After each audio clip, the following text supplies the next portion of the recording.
Ayan mga amigo kabayan, ang ginawa kong CR. Ayan. Tatlong hollow block ang haba niya. Ang luwag, tatlong hollow block din. Ito yung singawan ng tangke mga amigo. Ito naman sa eridoro. Dito naman abang to mga kabayan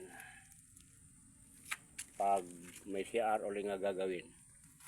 Kaya tatakpan natin para hindi magbabara.